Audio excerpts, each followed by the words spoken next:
और अगली आवाज मैं पुनः दूंगी गायत्री शर्मा जी को। गुंजन जी, आप अपनी संक्षिप्त रचना प्रस्तुत। हाँ जी मैम, बहुत शुक्रिया। एक छोटी सी रचना प्रस्तुत करती हूँ, समय नहीं है, 3:07:53 हो गया है, तो प्रस्तुत करती हूँ अपनी रचना।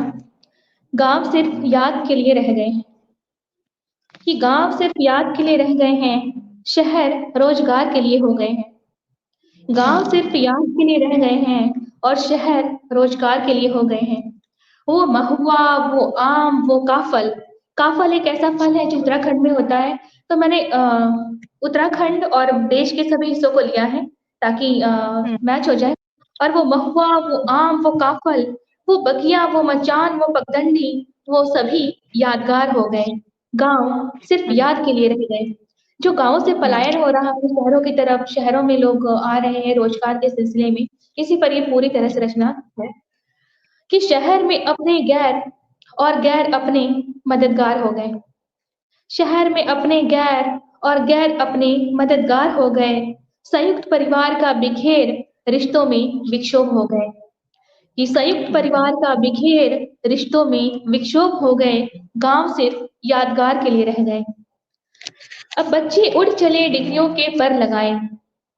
बच्चे उच्च शिक्षा उनको देने की जो पेरेंट्स की जद्दोजहद होती है, उसका असर, उसका नतीजा 50% जो है भुगतना पड़ता है पेरेंट्स को।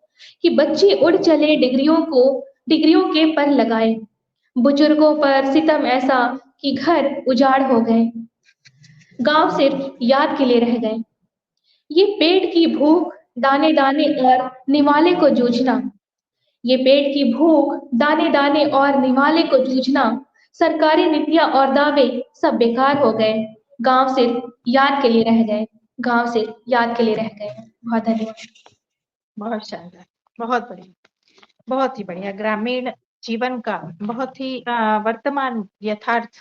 वर्तमान जीवन का बहुत ही यथार्थ चित्रण आपने अपनी रचना के माध्यम से प्रस्तुत किया। बहुत ही शानदार आपकी रचना कि गांव का जब से शहर में आना जाना हो गया, गांव का हर आदमी अब रवाना हो गया। सैकड़ों बीघे का मालिक गांव का अपना ही था, तनख्वाह के चक्कर में रामू शहर में खो गया। बात करनी है मुझे उस दौर के ठहराव की, कि ये जमी है गांव की, कि ये जमी है गांव की। तो बहुत ही शानदार आपकी रचना ग्रामीण जीवन के यथार्थ चित्रण पर। और अगली आवाज में शीघ्रता से